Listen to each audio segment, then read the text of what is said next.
I think I might have a fucking problem. Pushing out a rolling marijuana. Thinking about getting more to the bank, but they won't let me in cause I smell like dank. I think I might have a motherfucking problem. Get it. I think I might have a motherfucking problem. YouTube, what's happening? It's your boy, and if you don't know, now you know. All the way gang, it's your boy All the Way Sincere, and we are in here on this Madden 21. Now listen, if you're new, go ahead and like and sub my boy for more Madden content. We're gonna be dropping a whole lot this year, so you want to stick around. Listen, we were on defense, but now we are looking at the offensive side of the ball, and I'm really looking at the offensive side of the ball because of all the defensive adjustments that you can make. Now, as you know, with zone drops, you can now adjust the flats all the way up to 30 yards. You can adjust like curl flats, hooks, 3-recs, everything, bro. So like if people are taking advantage of deep outposts, deep in posts, certain wheel routes, stuff like that, you can make adjustments so that your zones don't get like just like glitched out, or they don't drop back far enough, or whatever the case may be. Now you can make that adjustment to defend those routes so they can't abuse them all game and make you go over there and manually defend them. But as an offensive player, you have to be able to counter and adjust that and adjust against that, right? So one of the formations that I would go to myself to make sure that I can constantly put them in like this 50-50 guessing game where they don't really know what to do as far as making set coaching adjustments is bunch tight end. I've been using this formation for years, so I'm gonna show y'all a little scheme that still works very well in Madden 21. First, we'll put curl flat corner on the field. All right, so that particular play, if you know how to read defenses, you can move the football quite a bit. Now we're gonna put a cover for a drop on the field, of course, starting out, because we get a lot of zones out there. All right, now what I like to do is break the field down into 3 different sections. You got the left side of the field, the middle of the field, and the right side of the field. You also have short, deep, and intermediate, right? Now when you're playing against like this hook curl on the left side, right, that hook curl is just one defender, right? We can run like a high-low situation that's gonna run 2 receivers into his zone to where he's gonna have to choose. Is he gonna play high and drop back, or is he gonna play low and drop down? And then we just need to make the correct read and throw the correct pass. Same thing with these curl flats, right? So when you look at this play, it comes stock set up with 2 high-low reads, and I love that. So the triangle and the circle route are in a high-low. You got this deep outpost that runs about 30 yards down the field, and then you have a very short 5-yard out route. Now what I like about it is they stack on top of it another receiver, and I can motion snap this square receiver as well, so this gives me some flexibility, but it comes stock with a curl. And I don't know if y'all don't know, but curls are very good in this year's game with the way the zones play. Now if you look to the right side of the field, you got the same high-low situation that we could put in this on this curl flat, where he has to choose between this 10-yard out route or this nice little swing route we got from the running back. So I'll just snap the ball right here, and then you'll see where I can throw this out route, right? So we start right there. Now we can also snap the ball, and then you can see I can throw this nice route right here, and we just might house it if we quick enough, and stuff like that can happen to you, right? Which is a issue, bro. But also if we snap the ball and wait, we can just throw this curl route now. And what I like to do is precision pass and then secure catch it, just in case they read and try to pick it off. But if you want to, you could throw like that, and then look, all of a sudden we're able to turn it up the field. Jamal Adams is hella fast, though. He ran down Tyreek Hill. That's crazy, huh? But anyway, if you look to the right side of the field, it's much of the same. It's a high-low read that we're putting this curl flat in And all we need to do is the same thing we did at first. Precision pass down and then secure catch. We can throw this route, for instance, and then we can spin off and we can try to make something happen. If you got somebody like Saquon Barkley, Alvin Kamara, you might be able to make even more happen with this play. Now, if you want to make some adjustments, there's too many to make, man, to be honest, but I'll show you a couple that I really like. I'll maybe show you maybe 3 or 4 variations. First, we can motion this player. We can motion snap him to add wrinkles. So we can motion him to the left if we want to. And if we motion him to the left, now we get put in a situation where, bro, we just catch them off guard.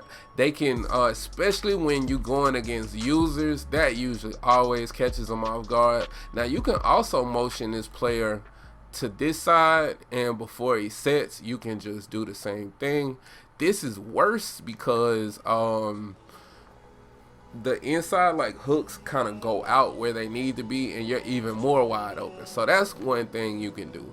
Another thing you can do, especially if you have like the right quarterback, you can make more adjustments. So if you want to do something like this instead, this is something that'll work. It'll open up. But one thing I would highly advise is you looking at putting your running back into streaks and then just throwing short. You can also put him into, remember I said at the very beginning, right?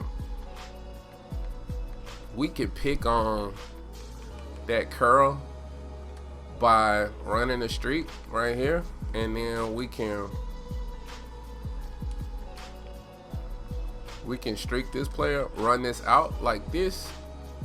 You can block the block the tight end on the other side if you want to, or put him on something else. But look at what I'm doing right there. And I threw it a little bit late, but you can see the hollow read created a situation where I'm able to throw that. I would like to ideally throw it a little bit quicker than that, but you can see basically what I'm doing now is I'm creating these same hollow reads you see on the left and the right side of the field. Now they're in the middle of the field. I'm taking this curl right here and I'm making him choose. He either has to play this player. If he drops down, say they playing underneath and he dropped down, I'm gonna just throw it and hit him. But he didn't. This player's wide open. They dropping back. I got all this space. I can flatten this out and throw it more right here, or I can throw it hella early and I'm still good. So anyway, that's another adjustment I like to make. Another adjustment I like to make is I can always block the running back. Say you need to block the running back, just block the running back and run it like this. That way you can go into this hollow situation from the left and right side, and then you can also drop down, just throw that drag route. Anyway, let's move on to what I was talking about with the coaching adjustments. Now, if you go to like a cover 2, because a lot of times people like to blitz and put out cover 2 shells on a blitz, or they like the flat route to the outside, different things like that. That's something that people like to do. And I didn't show like what the other like cover 4 or cover 3 looks like with underneath coverage. I can show y'all that, but I want to go ahead and focus on this real quick.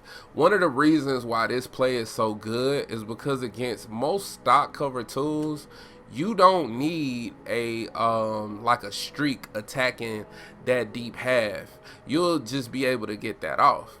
Now, I want to show y'all something. So let's just pay attention to what happens. Oh, I forgot to change it back. Let me change it back to a cover 2 real quick. So now we move into a cover 2. I'm going to show y'all like the effects of. Now look at the square route. The square route's defended. You see I can throw this pass if I want to throw this pass. This player's not really being defended right now, right? But then that other out route got locked up too. Only thing that's really open is this deep outpost, right? But that's a problem. Like, to be honest, that's a real big issue. So say like you're playing against somebody that's a novice to intermediate player, right? Then naturally they're gonna just adjust if they like run in cover 2 and then drop back 25 to 30 yards or so, and then they're gonna run their cover 2, right? Just like they've been running it, and they think they get the same effect. But what you gotta remember about these changes that you make this year is when you make that change along your defense, your other players, your other zone defenders adjust to what's happening on the field as well. So I'm gonna show you what I mean by that. First, let's focus on this player deep. You see, now we got a defender out there and we can make a play, right? And that's good. That's good. But here's the issue with that. The first problem is the obvious issue right here, right? But the next issue that's an unexpected hiccup that you wouldn't pay attention to is if they set their zone cloud flat to go back, then it shifts what happens with all of the other zones as well. Bro, what was he doing? Fumbling. So remember before we had 3 yellows in the middle of the field on this cover 2, and it just stuck on a basic cover 2. That yellow plays down here, but now since this player is making this adjustment, this player now drops back. So that's an adverse effect that's happening with you making this coverage adjustment. And now I can just throw this. And you saw what happened. That's a fumble. I should have just secured catch it. But now I got those 2 players open. But not only do I have those 2 players open, you can't choose whether it's happening on the left or the right side of the field, right? So I snapped the ball, and now look. Now we got even more of an issue because that cloud flat is dropping 25 yards back to guard the deep post on the opposite side, and they're not able to guard anybody. Now it's not guarding this player, it's not guarding the tight end because the yellow's not playing man-to-man coverage. So those are the adverse effects of like dropping your player back that far. Now, if they go to man coverage, then you can always motion snap, and this problem, like I said, make sure you got somebody fast. That way you're good to go. And you make one person miss with a fast player, you might house it. But then another thing is your tight end can't be jammed, right? So you can easily get down the field on a nice little out route and make that adjustment as well, bro. If you got better route running, then the cornerback that's guarding you, that deep outpost, can get open as well. You can set up circle on a drag. There's a lot of different things you can do, bro. So anyway, I'm just trying to let y'all know everything that you can do with this play, and like how like going against those coaching adjustments, this is a really good play, and this is a really good formation. I'll start breaking down some of the other plays and more videos, so like, comment, and subscribe. Hit that notification bell as well so you can know when we post, and as always, respect the OGs. Peace.